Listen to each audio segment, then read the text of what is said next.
So welcome to my talk, and this is the last one. So it's the finale, and then everyone can rest.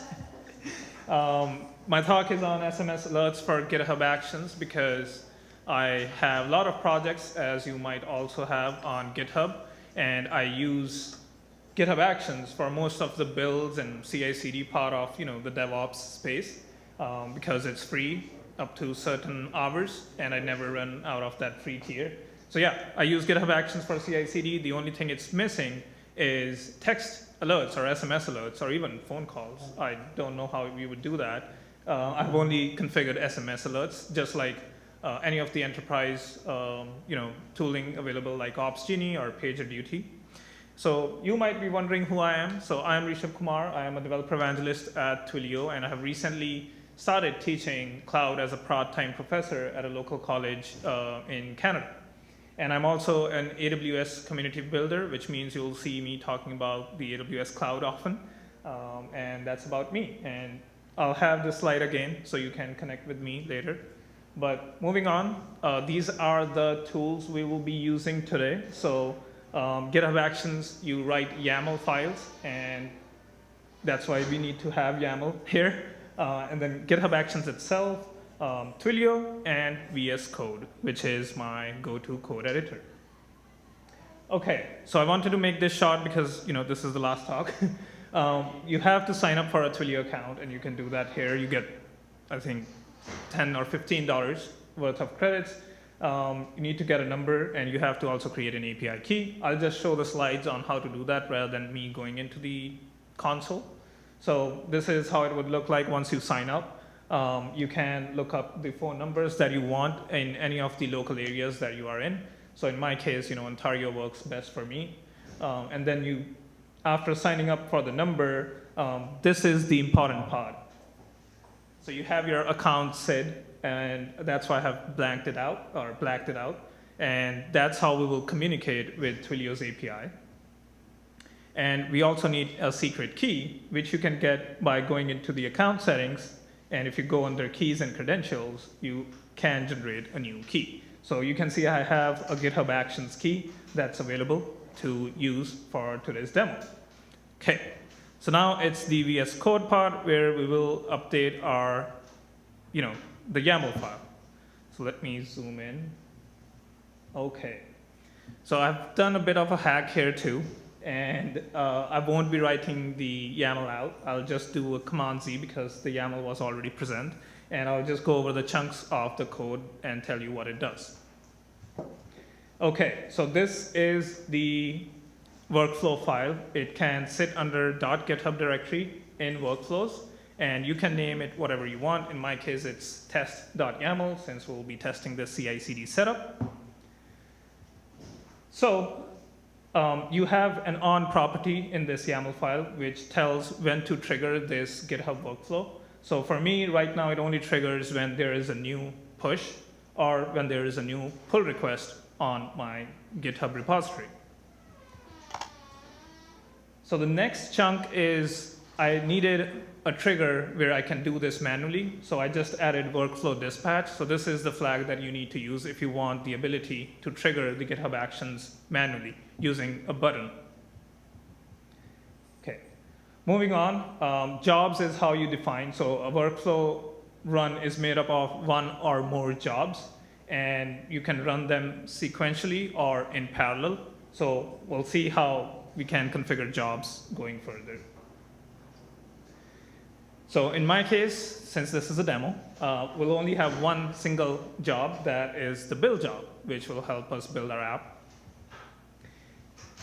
And then it runs on the Ubuntu latest runner. So you can have different runtimes based on whatever your app is and what your preferences are. I'll run this on Ubuntu. OK, and then your jobs contain steps, which are basically tasks you need that job to perform in a sequential order.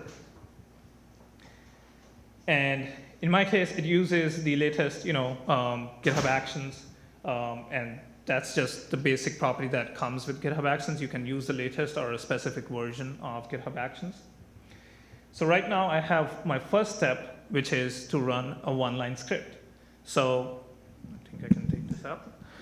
Yeah, so I have the name of the step itself, which is run a one-line script, and the run command is echo hello world, so it just says hello world in the output. And also, I have set the exit status to 1, which is me asking it to fail on purpose so that I can show you the demo on how I will receive the text message. Okay, so the next step is build alerts, and this is what the demo is about. So you can see there is a flag here that if failure happens, only then this step will run, and you'll see the next code bit here. Okay, so this is where I use Twilio Labs action that's available on the GitHub Actions marketplace. It's kind of free to use. You just have to configure the Twilio account and get some credits that, as I said in the beginning, you get $15 to spend. Okay, and now we define some properties for our phone numbers, which I don't want to disclose, and that's why I'm storing them as secrets in my GitHub action. So, just like your environment variables, you can have other secrets, and in my case, I didn't want to disclose my personal number, which I'll be showing how you receive a text message, and also my from number, because there are too many spammers, and I don't want to be part of any scams. And then we also include the message itself. So I needed to know when the CI/CD pipeline for my personal website fails, like why did it fail? On which commit or which pull request did it fail? So all of my blog, like my blog site, my personal site, they're all on GitHub and use GitHub Action. So it includes some variables that are available from GitHub itself. So github.job will tell which job failed, and also tells you what is the status of that job, including the GitHub repository.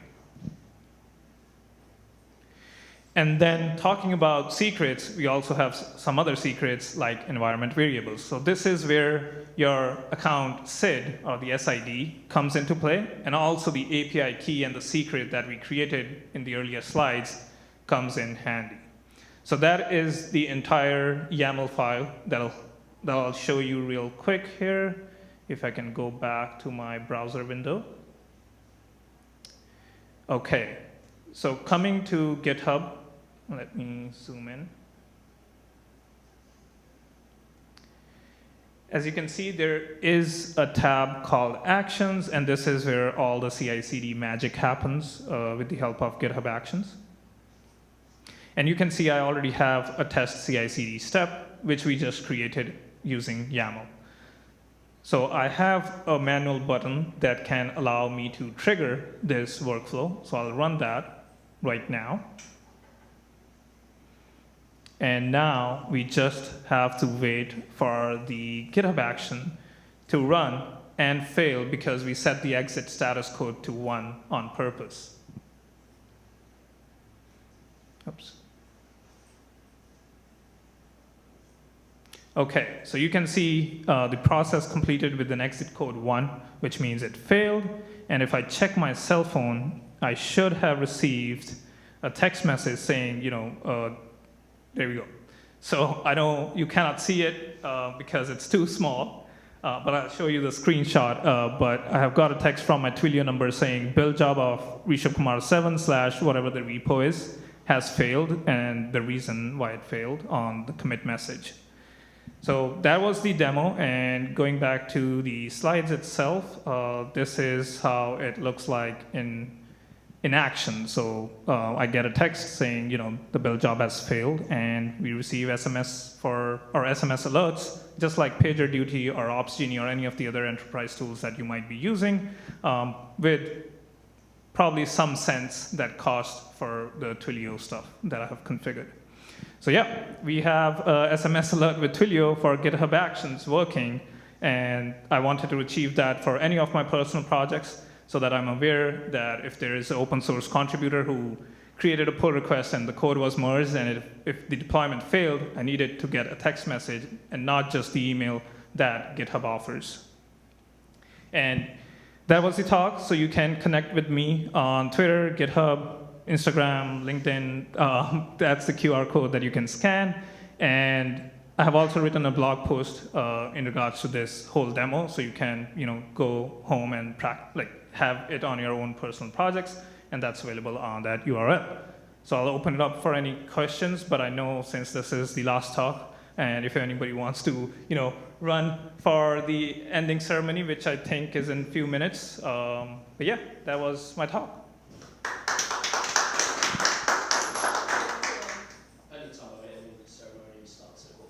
Oh, okay. I just want to know what the cost is per transaction or text. Sure. So the number itself costs me $1 a month, and then it's 5 cents, and it depends on the region. So I'm based out of Canada. That's what it costs me, and usually I'm really good with the practice of not making breaking changes to my repositories, so I don't get a lot of alerts. But it totally depends on how many breaking changes have been merged on the CI/CD action. Start crying when things are breaking all over the places if your wallet's draining. Yes, and then you can obviously have some kind of rate limiting that if the last action failed, don't run the CI/CD pipeline again. Yeah. Any other questions? Awesome. How many Twilio free credits do you get for working with Twilio? Don't you just factor in, like, you can just, Yeah, so for every conference I get, few dollars to spend on cool demos. Yeah. I used to do one where, you text in and you get a reply, but that in the end, I would rickroll people because now I have everyone's number. Yeah.